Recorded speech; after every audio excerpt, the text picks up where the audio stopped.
Good evening. Welcome back to the Wednesday, February 4th, 2026 regular council meeting.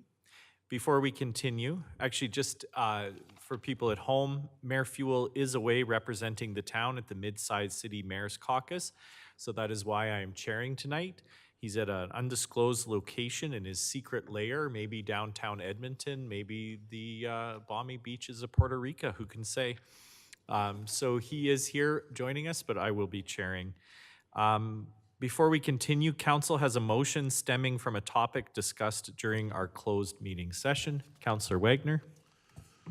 I move that council adopt the recommendation for closed meeting item 3.2, annexation agreement with the County of Wheatland, as presented in the confidential administrative report and as discussed in camera, and that the details of the discussion remain confidential pursuant to Section 29(1)(a) of the Access to Information Act.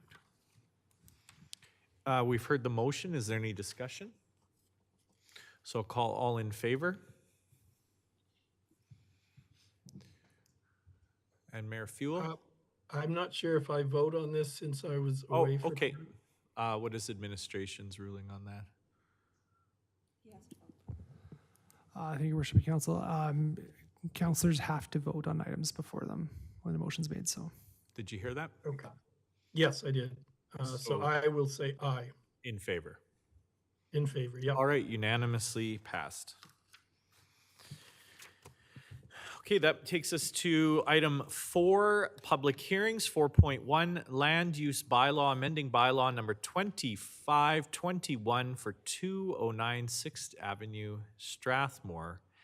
The public hearing for bylaw number 2521 is in session at 7:08. This public hearing, do I hammer?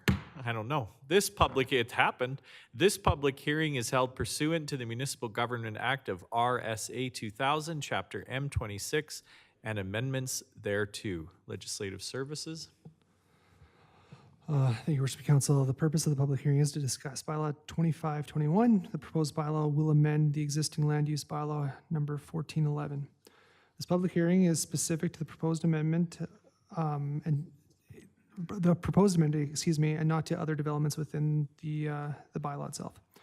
First reading of the bylaw was given on December 3rd, 2025. The public hearing was advertised in the following ways. Notice of the public hearing was posted on the town's website on December 10th, 2025. Notice was mailed to adjacent homeowners via Canada Post on December 11th, 2025. Notice of the public hearing was posted in the Strathmore Times on January 4th, January 21st, and January 28th, 2026. Notice of the public hearing was posted on the town's Facebook page on February 2nd, 2026. There were no written submissions received by administration.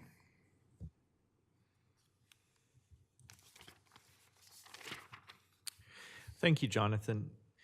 I'm going to skip over most of the procedure bylaw reading because I think just with one person in the public here to speak, I can go to this part. So a reminder. This is the public's time to provide feedback to council relating to this bylaw. Council is not required to answer questions. Council may ask questions after each presentation. There will be no debating the bylaw during the public hearing, and you have, I believe, 5 minutes to speak, and at the 4-minute mark, we'll ring a little bell for you. So first we'll start with I'll read this part. We will hear from the administration first, followed by the applicant, and then any members of the public who would like to speak. We will end with the closing statements from administration and applicant, should they wish to make them. Would administration like to present?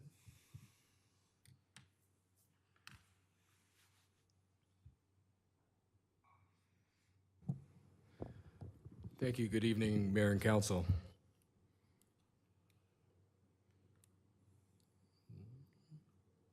This is not working. Okay, sorry. So the purpose of tonight is to hold a public hearing for a land use bylaw amendment application that was received in July of last year, deemed complete later in August of 2025 after additional materials were provided. There's already been a first reading of this bylaw on December 3rd of last year. And tonight is the required statutory public hearing under the Municipal Government Act. As was outlined previously, the amendment would allow for a secondary suite to be located within the basement of the existing single detached dwelling at 209 6th Avenue in Strathmore. Jonathan had mentioned, and I'll just run through quickly again, but there was a notice of public hearing sent to nearby landowners. The public hearing was advertised in the Strathmore Times, as well as the town's website and the town's Facebook page. So the lands are designated residential, as well as downtown south in the town's MDP. The lands are generally east of 3rd Street, to the south of 5th Avenue, and to the west of 2nd Street in the downtown south area. The location does represent an opportunity to positively contribute toward the provision of a wider range of and supply of affordable housing options in Strathmore. Some pictures here are of the existing building from each direction. There is a municipal lane in the back running to a parking area that is proposed that we'll see in a site plan in just a minute.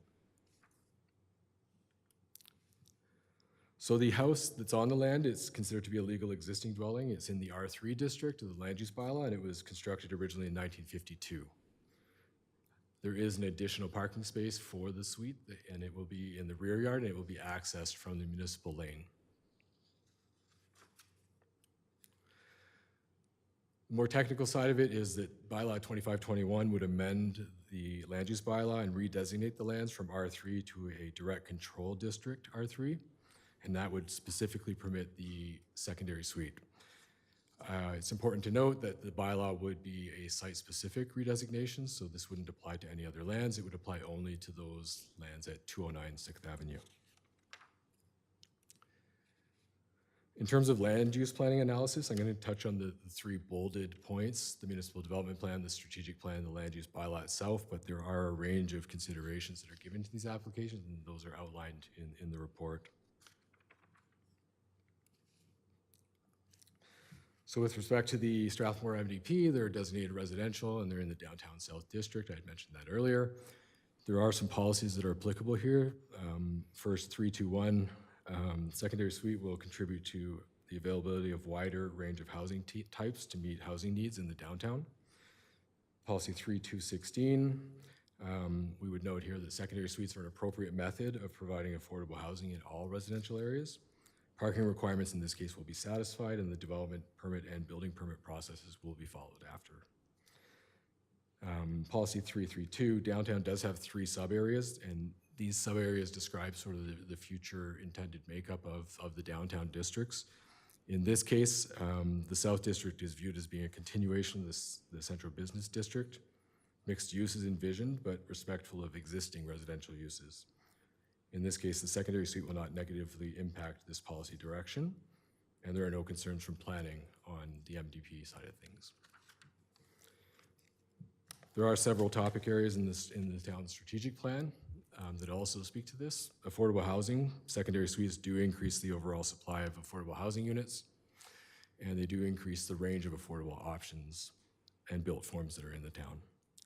From a community wellness perspective, they often provide affordable housing options within an existing community. And with that means, in a lot of cases, it prevents people from having to move elsewhere to afford housing. And from a financial sustainability perspective, the secondary suite will use existing municipal services, both infrastructure in the ground, like water and sewer, but also things like access to parks, roads, and things like that. So the lands are currently R3. I won't read the definition word for word, but the development proposal does meet the definition of what a secondary suite is in our bylaw. And then the second bullet point here just compares development standards that are required versus what's being provided in the development. So you are permitted 1 secondary suite and 1 is being proposed. You do require 1 additional parking space, and I had mentioned that 1 will be provided in the rear yard from the municipal laneway. The dimension of that parking space complies with bylaw requirements. And then there are 2 existing required parking spaces for the house, and these 2 will remain in the front and the rear yard. Tandem parking arrangements are often seen with these types of uses, but they're not required in this instance because there is the lane, and there will not be any parking spaces blocking each other. Just a quick conclusion. So the recommendation that you have right now is to proceed with the public hearing tonight, and the council take into consideration all the information that is received during the public hearing. And staff are supportive of the development proposal, including the second and third reading and enactment of the bylaws. It represents good land use planning. Thank you. Thank you. For council, is there any questions? Okay, would the applicant like to present? Welcome, Brenda Spruill. I'm not sure if I can say what I want to say, but this process has taken a long time, much longer than it should have. It started back in July. I put the application in August 6th. And I've talked to many people, and I don't understand why I had to pay the $3,700 to change it, to amend it, when I'm making it an R3 property. I took the permits out because I couldn't wait. And I haven't put the kitchen downstairs or anything because I wasn't sure if it was going to be approved. And I'm not sure what the $3,700, why I had to pay it. I'm representing my daughter because I sold it to her in the meantime, because that was the plan. And she hasn't bought it as a legal suite yet. But I understand that this bylaw is back to 2014. It needs to be looked at, because that's a long time ago. It's 2026.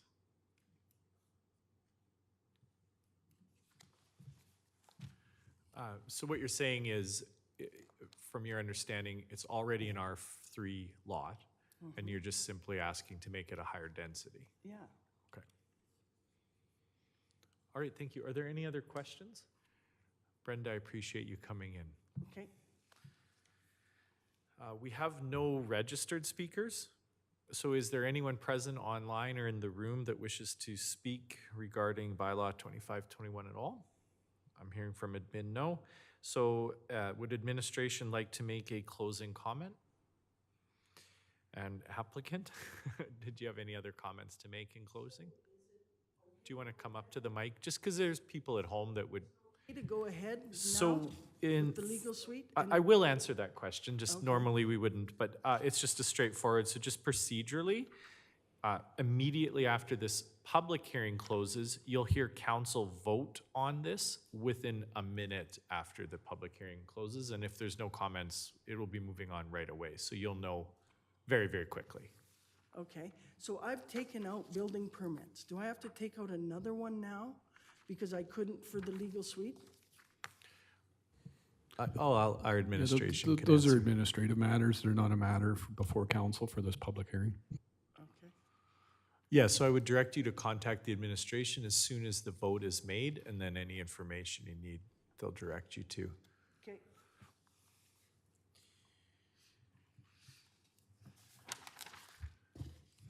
Now that then I close the public hearing at, since there's no other comments, then I close the public hearing at 7:20 p.m.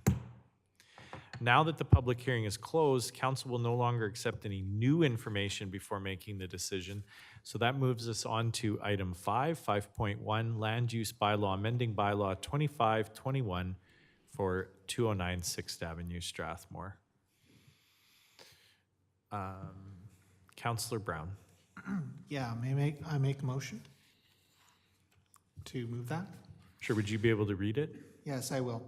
I move that council gives second reading to bylaw 2521, being a bylaw to amend land use bylaw 1411.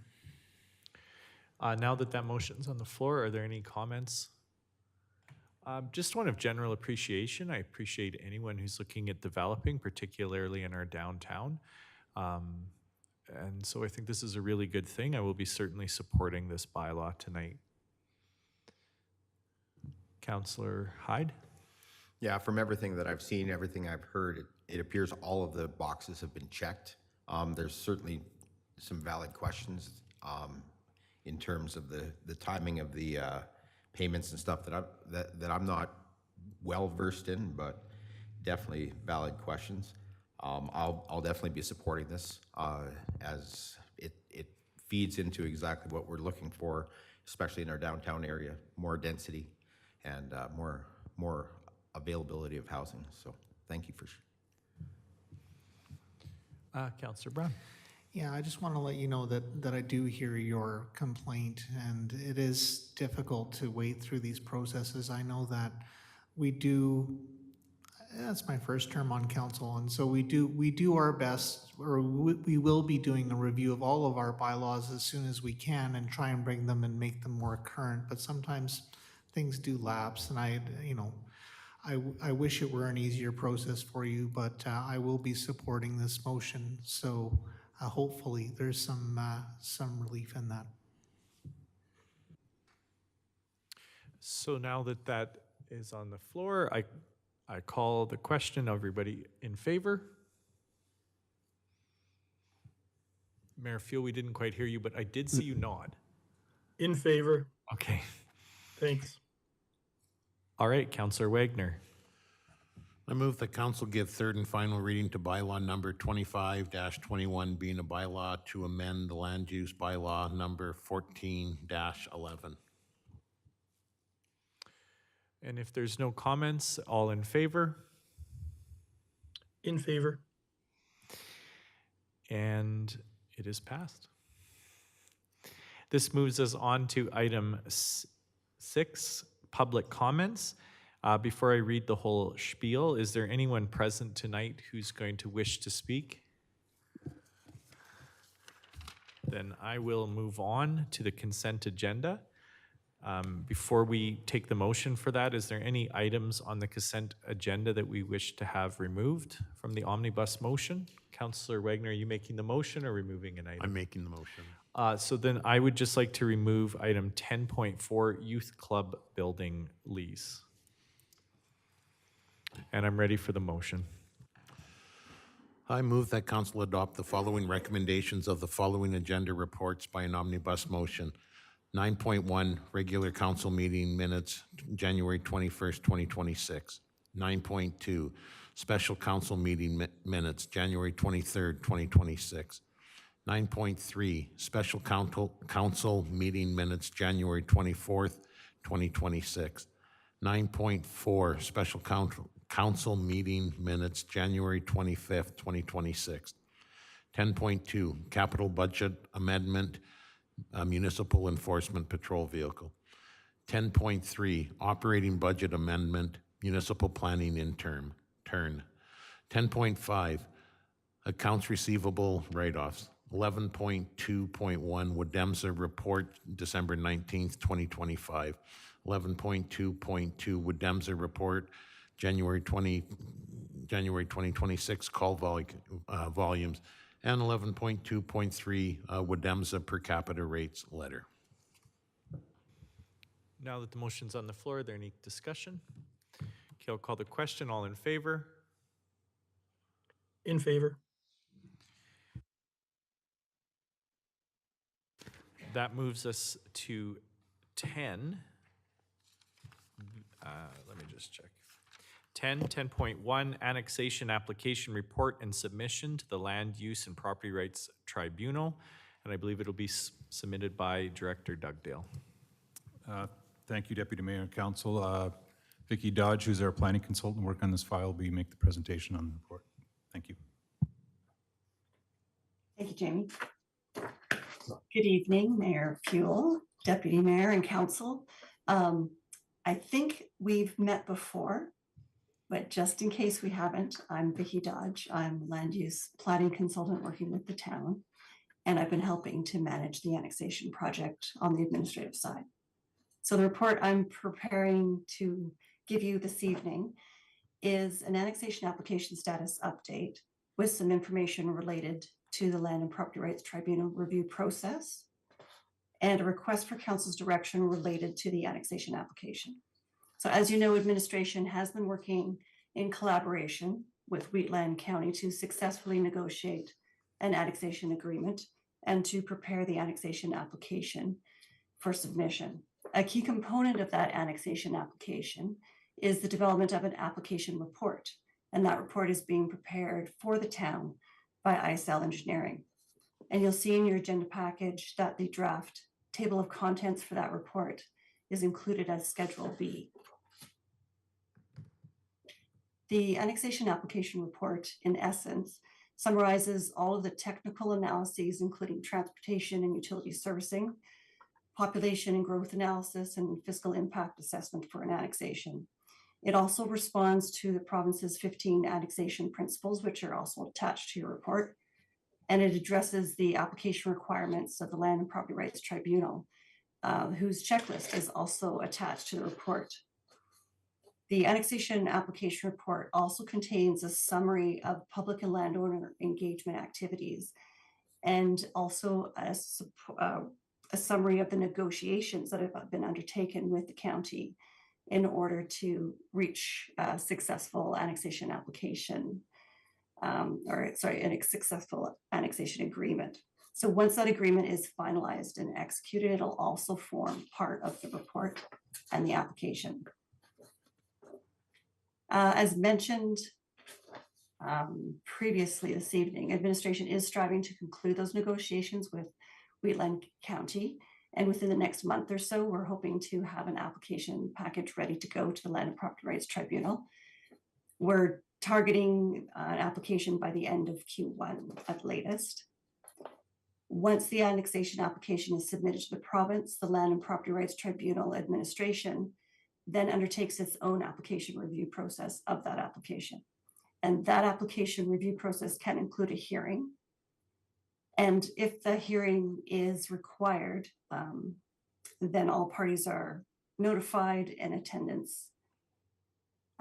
We attend the hearing, it goes through its process, and anybody who wants to speak in favor or against the annexation application can do so. Once the hearing is concluded, whether or not there's a hearing or not, the Land and Property Rights Tribunal administration creates a recommending report and submits that to the Minister of Municipal Affairs. The annexation decisions are made by cabinet. So the length of time it takes between once an application is made to the Land and Property Rights Tribunal to the time an annexation application decision is rendered really depends on a lot of factors that we have no control over. And one of those is whether or not a hearing is required. And the other is when that application can actually get onto a cabinet agenda. If you're interested in a more detailed process flowchart, that's also attached to your report. So the next steps for the annexation project are to finalize negotiations with Wheatland County to get that annexation application signed and executed. And once that's done, we can finish up the report on negotiations, which then has to get circulated to affected agencies for final comment.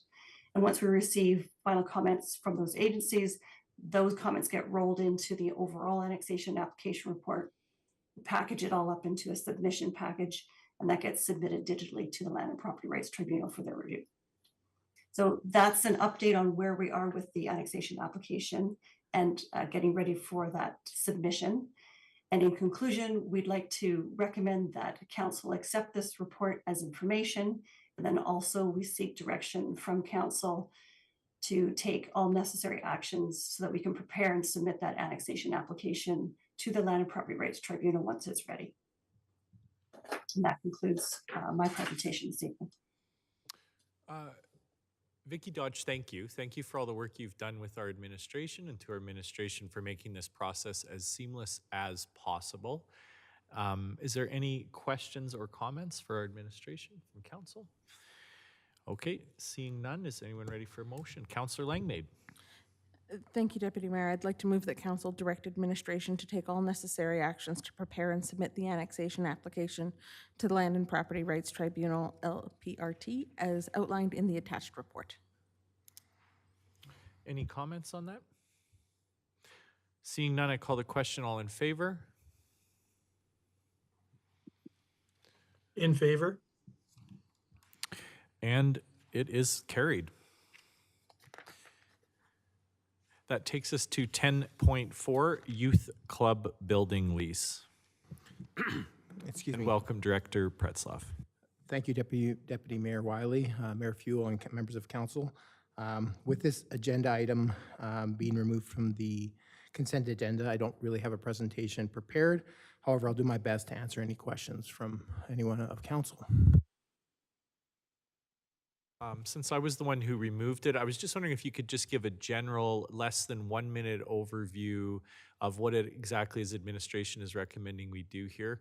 And then I'd follow it up with just the question of like, because I truly do believe this benefits taxpayers, but I'm probably going to just ask like, how does it benefit taxpayers?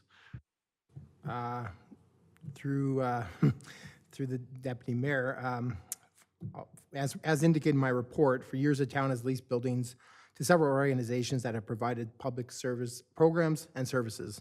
The youth club lease agreement with Golden Hills has been in place since February 2022, following the decision of council to cease operations of the youth club program. This lease agreement has been enabled Golden Hills School Division through Carruthers Memorial Junior High to operate the Anchors 2 outreach program. This program is an alternative education initiative designed to support students that may not thrive in a traditional school setting by providing specialized, flexible learning environments. If this lease agreement should not be approved by council, this building and Golden Hills vacates the space, the building will be unoccupied, and the majority, if not all of the, well, ultimately, all of the building maintenance of this facility will fall back on the town again. Yeah, I think there was a really key last sentence you said there, Director. So while the lease is for a very small annual amount, the key for the taxpayers is that the Golden Hills then would do all the maintenance on the building. That's correct, Deputy Mayor Wiley. The lease agreement with Golden Hills stresses or indicates that as the tenant, they are responsible for maintaining the majority elements of the building. And the lease is for 4 years? For 5 years. 5 years, okay, thank you. This one wasn't obvious to me. I spent actually probably an inordinate amount of time just thinking about what a municipality does when it has an old building that's going to require regular maintenance and probably a huge capital investment to make it something that we could generate any revenue with it. And my conclusion is there's probably no way to generate revenue with a building like this other than us putting forward a massive investment to get it up to the quality that somebody would actually want to rent. So I guess if there's no other comments, then I just really appreciate our administration finding creative ways to use these properties. And in the meantime, we're sort of holding on to it, but we're also having the maintenance covered. So thank you to the administration. Councillor Chisholm. Thank you, Deputy Mayor. Through to CA Scoble. I wrote down a question here that you're working on policies. We had talked about a direction on policies for groups in our town that we give that rent our facilities, and we may give them a discount. And we had asked for see about those organizations maybe not getting a discount moving forward. Does this provide any? Does this, I guess, provide any challenges because it's at $1 per year? I think the key difference is this is a long-term lease versus short-term lease. I mean, we also have to have what they call a JUPA in place by June 1st, I think.